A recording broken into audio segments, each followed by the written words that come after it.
History Padrino. Today's topic is Mao Zedong, the protagonist of China's unification as well as the protagonist of its cultural and economic regression. Mao Zedong is a highly complex figure, with coexisting evaluations. One praising him as a hero who defeated the Japanese army and the Taiwan to unify China, and the other as a devil responsible for the starvation of 70 million people and the destruction of culture. Start right now. Mao was born in 1893 in Shuangtan, Hunan Province, Qing Empire, to wealthy farmer Ma Yicheng and mother Yuan Swim. His father, Ma Yicheng, had worked hard doing manual labor and trading to pay off his family's debts during his childhood, and as a result, he had become a considerably wealthy man by the time Mao was born. Ma Yicheng had a painful memory of losing a land lawsuit in the past, so he wanted his son, Mao Zedong, to do well in his studies.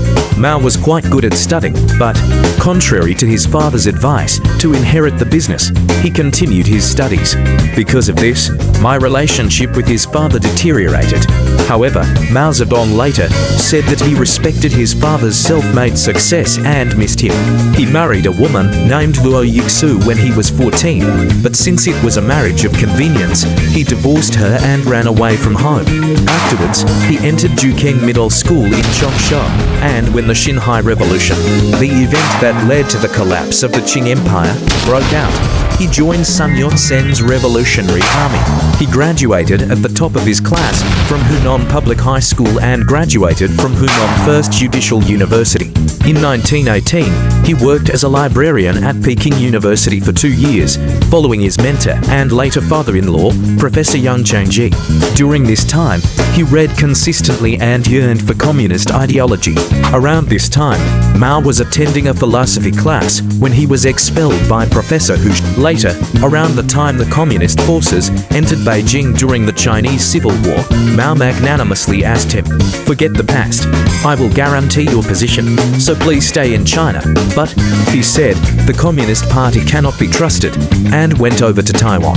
After returning home, he inherited his deceased father's property and married Yang Kaihui, the daughter of his teacher Yang Changji. He participated in the founding of the Chinese Communist Party in 1921 as a representative from Hunan. For reference, among the 21 people who joined as representatives at that time, only Mao Zedong and Dong Biwu remained until the Communist Party came to power. The rest either passed away, defected to Taiwan, or became pro-Japanese collaborators. After that, I recruited many people, including his younger siblings. When the Taiwan Communist Cooperation was established by order of the Kuomintang in 1924, he served as the Hunan Rural Investigator, candidate for the Central Executive Committee, Director of the Propaganda Department, and Director of the Agriculture Department. At this time, he became an agricultural expert and gained the support of the farmers. Immediately after the death of Sun Yat-sen in 1925, Taiwan was divided into left and right factions and was in conflict. It seemed that Wang Jingwei's left wing would come to power. He resigned after becoming embroiled in Chiang Kai-shek's Zhongshan incident, and Chiang Kai-shek took power. Subsequently, Chiang Kai-shek lost a large portion of his support base due to the failure of the First Northern Expedition, and Chiang Kai-shek broke with the Communist Party by staging the April 12th Shanghai coup. Subsequently, the Communist Party launched the Nanchang Uprising on August 1st, 1927, for retaliation, but suffered a crushing defeat. The leadership of the Communist Party kept changing. At this time, Mao, who had caught the eye of General Secretary Kukayabai, was also elected as a member of the Central Committee Politburo. In 1930, the Communist Party launched the Changsha Uprising but failed. His wife, Yin Kai-hud, was arrested in Taiwan and executed. Mao established the Chinese Soviet branch in Jiangxi province and created 4 types of guerrillas. 1. If the enemy advances, our forces must retreat and avoid. 2. If the enemy is stationed, friendly forces disrupt them. 3. When the enemy is exhausted, our forces strike and 4. If the enemy retreats, friendly forces pursue them. Taiwan sent troops to suppress them for a long time, but suffered continuous defeat. The Communist Party, having strengthened its power, established the Chinese Soviet Republic in 1931, and Mao became the first chairman. However, due to excessive purges and oppression in Taiwan, he handed over power to the party and resigned. Suffered catastrophic damage due to Taiwan's continuous oppression. The Communist Party marched 8,000 kilometers over a year to flee and lost 90% of its troops. Afterwards, Mao claimed that all of the Communist Party's mistakes were the fault of the faction educated in the Soviet Union. Many Communist Party officials, including Zhou Enlai, supported Mao, and Mao succeeded in regaining power by ousting the Soviet-educated faction. Mao, who was defeated by the Shaanxi warlords but defeated Zhang Ziyang's Northeast Army. Attempted negotiations with Taiwan failed. However, an incident occurred in which Zhang Ziyang imprisoned Chiang Kai-shek and demanded the Second United Front. The Communist Party and Taiwan became allies, and the Sino-Japanese War broke out. Immediately after the outbreak of war, he ordered the military to use 70% of its strength for expansion, 20% for the anti-Chiang Kai-shek movement, and only 10% for the war. As a result, the Communist Party army grew from 40,000 to 1.2 million immediately after the end of the war. It is not well known, but Mao cultivated opium to raise funds for the war. However, after the proclamation of the People's Republic, opium cultivation was banned. After the war, Chiang Kai-shek's Taiwan invaded the Communist Party, but Taiwan dispersed its forces mainly around major cities, but was surrounded. Panicked Taiwan ousted Chiang Kai-shek and negotiations were conducted with Li Zongren, chairman of the Guangxi warlords and vice president of Taiwan, as the representative, but due to the Communist Party's disregard. In 1949, Taiwan fled to the island of Taiwan, and Mao proclaimed the People's Republic of China. After the Communist Party came to power, about 2 million reactionaries and landowners were purged. However, there were almost no actual landowners among them. 3.8 million Taiwanese civil servants were purged through the 3 Anti-5 anti-movement. The Korean War broke out on the Korean Peninsula on June 25, 1950, and as the tide of the war turned against North Korea following UN intervention, Mao sent troops to help North Korea.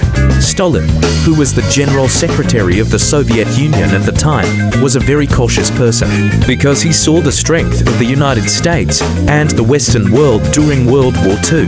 He told Mao, if China does not join the war, the Soviet Union will abandon the Korean Peninsula.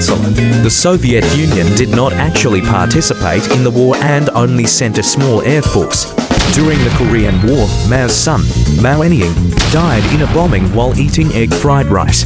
Mao's decision to enter the war caused severe conflict even within the Chinese military. Later, in the 1950s, the relationship between Stalin and Mao deteriorated, and Khrushchev, who came to power after Stalin's death, criticized Stalin and advocating for coexistence with the Western world. Relations between China and the Soviet Union deteriorated and eventually led to a border dispute in the 1960s. And Mao Zedong carried out a series of monumental blunders that surpassed everything he had done before. He, who felt uneasy due to the deterioration of relations with the Soviet Union, he promoted the Great Leap Forward, an economic self-reliance movement. The reason he was confident was that the first economic plan was successful. Mao tried to increase iron production. Instead of developing steel-making technology, workers were made to install crude iron-making machines, called tobiat blast furnaces, at home. However, more than 90% of the iron produced in this way was of poor quality and could not be used. Mao was satisfied with this plan nonetheless. The reason was that public officials made false reports out of fear of punishment. At that time, the goal of the Chinese Communist Party was to catch up with the British economy, which was the world's third largest, within 10 years. The farming failed because of the useless seasonal produce.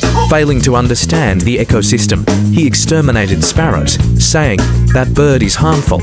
Of course, as the number of sparrows that eat insects decreased, pests increased. Agricultural production has become even lower. The Chinese government claimed that the number of people who died of starvation at that time was around 20 million, and historians estimate that around 30 to 40 million people starved to death, or at most 70 million. After such foolishness, Mao handed over power to Liu Shaoqi and retired, and then he soon regained power. After that, Mao launched the Cultural Revolution, which denied all existing values. Most cultural heritage was destroyed by the Red Guards, the young demographic. However, wary of the influence of the Red Guards, he later mobilized the army to suppress them. After that, the leadership collapsed due to the suppression of Lin Biao's rebellion and the downfall of Zhou Enlai. In the 1970s, he contracted various diseases, including Parkinson's disease, and his health gradually deteriorated. He passed away on September 9, 1976. His will was to be cremated. However, it was eventually embalmed and placed in the Memorial Hall.